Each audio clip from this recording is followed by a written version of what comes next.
Yo, come on, bro. Come on, bro. Like, why? And then the fact that I just paused it on his butt. What's good, y'all? Welcome back to the channel. I'm Amari, and today we are reacting to Getting Punched for Free by TheOdd1sOut. I don't think I can ever recall a time I've ever been punched in my face. But let's get into this one. Okay. Yeah, that's me. You're probably wondering how I got in this situation. How? Tell me about it. You're not wondering? No, I'm wondering. This is just the natural life cycle of YouTubers, is what you're thinking? Well, Oh, shit. Why did I decide to participate in iDubbbz's Creator Clash charity boxing event where some ripped Australian guy was going to punch me in front of everyone I ever loved? On my birthday. Okay, so he competed. So what, was it for free? For real? He did that for free? On his birthday? That's wild. And I wasn't even getting paid to get punched in the head. Well, I used to always be the skinny kid growing up. Okay. Not because I was eating healthy. No, I was eating nothing. I would see all the healthy food in the fridge at home and go, "Aw, dang, there's nothing to eat." Nothing in there. There's nothing in there. See, I ain't gonna lie. I be doing that sometimes too. I think everybody does that. It wasn't until March of 2020 that I started exercising more seriously. There wasn't a lot else to do during that time, if you know what I mean. I have a really buff friend, DJ Welch, who you might know as the beefiest guy in Creator Clash. We got into a Discord call one day, and he showed me how to exercise, and we liked each other so much that we continued to work out virtually 3 times a week. Struggling. And I learned a really good lesson. Hey! I'm just... Why are you working on his butt, his glutes like that? To keep a consistent workout schedule, which is to have a gym partner. Great hack. Especially one that's more experienced and knows what they're doing, and between sets you can complement his muscles completely platonically.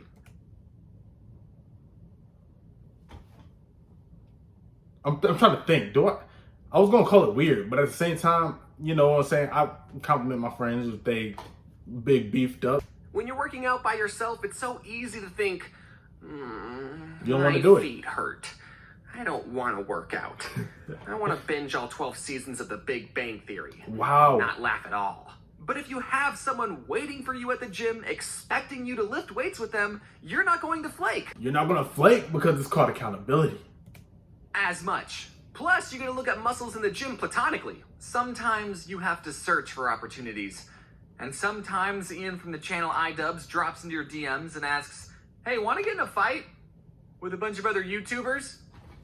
Completely platonically.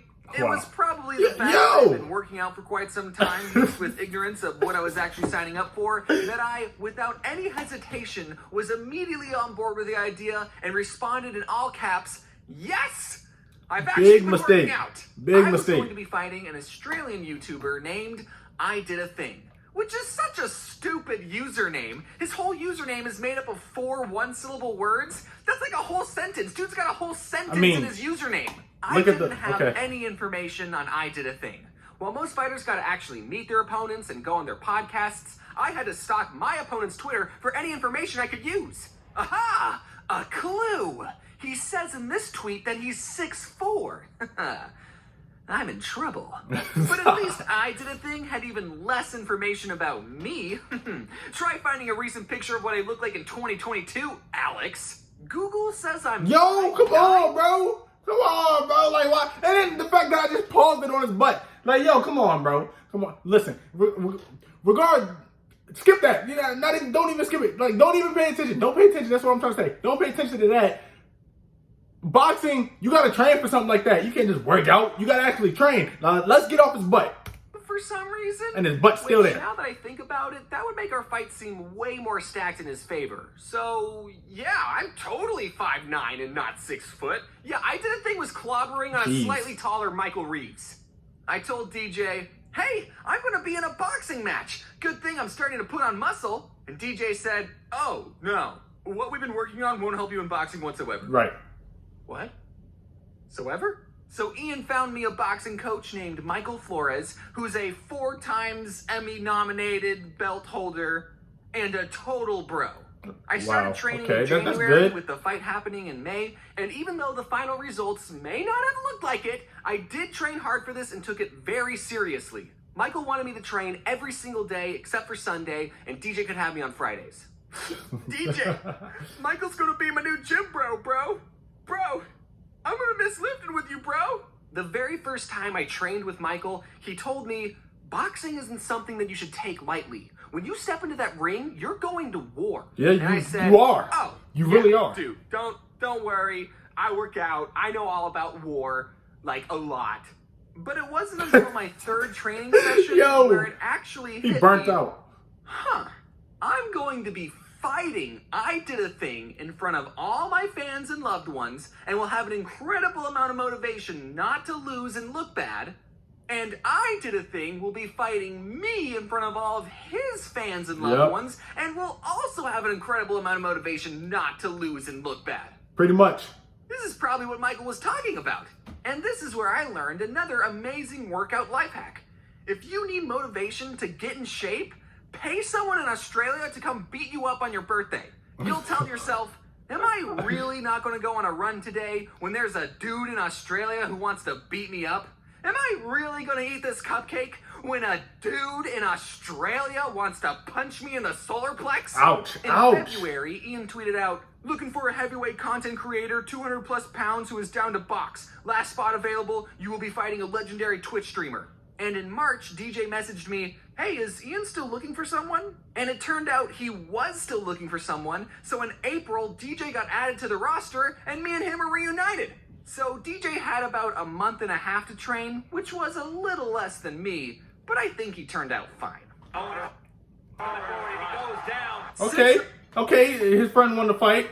So if they both win, it makes you feel great. If y'all both lose, I mean, you can say y'all both lost, but then at the same time, you lost, so that's going to hit you a little bit differently. It's going to hit you hard still, but at least your friend can't talk no trash to you if y'all both lose. But DJ clearly won, so like, let's see who wins with him. Because I didn't even watch the fight. I didn't watch it at all. None of us were professional boxers. That meant this was a brand new and frankly bat-crap crazy experience that we were butt in the air and everything. You know he hurt. Together. Every single fighter trained hard for months, and we all respected the gosh darn hell out of each other. The level of camaraderie at this event was insane and platonic. None of the fighters had any real beef with each other, except Dad, maybe. I don't know, it's hard to get a read on that guy. Whenever a fighter was done with their match and they returned to their locker room, regardless if they just won or lost the fight, everyone would applaud them and tell them good job. At least that was the blue corner. I don't know what the red corner is. So, let's talk about my fight. Let's get into it. If you could call it that. There are a surprising amount of strategy and fundamentals in the sport of boxing.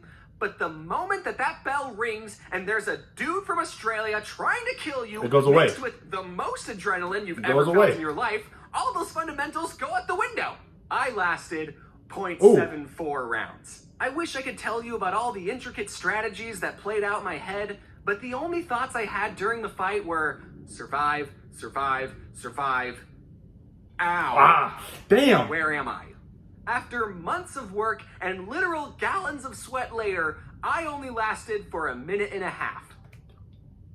He winning that fight only lasted 1 round? I'm saying this like I could do any better. I don't even think I could last 1 round. But like, he didn't even last the full round, actually. He didn't last the full round. That's wild. That's wild. Not that I could do any better or anything like that, because I'm not saying I can. I'm pretty sure I'll go in there and get my ass laid out. You feel me? But like, that sucks. Which actually isn't too far off from what it's like working in animation.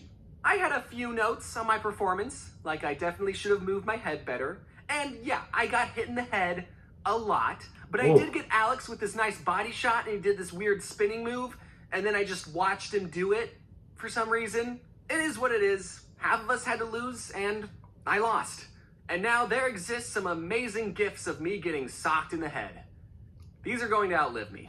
At the end of it all, I'm still extremely glad to have been a part of this. Not only did the event raise $1.3 million for That's great too. Alzheimer's Association, but I that's also great. went out of my comfort zone and challenged myself. Even though I got my butt handed to me, the journey was worth it. You don't grow as a person by winning all the time. You have to lose in order to get stronger. I didn't think I'd ever say this, but I still want to continue boxing training, just without the looming threat of a chiseled kangaroo beating me up on my birthday. I have a much deeper appreciation for the sport of boxing and anyone who is brave enough to step into the ring. And if this was the first boxing show you ever watched, I hope you enjoyed it. And if you're thinking about putting some gloves on and giving boxing a try, then I totally recommend it. Not at all. This is a whole Not lot at of all. fun. I want to thank my coach, Michael Flores, who's an amazing guy and always pushed me to do my best, even after I lost. I want to thank DJ, who's been an amazing virtual workout partner, and I probably wouldn't have even had the confidence to participate if it wasn't for him.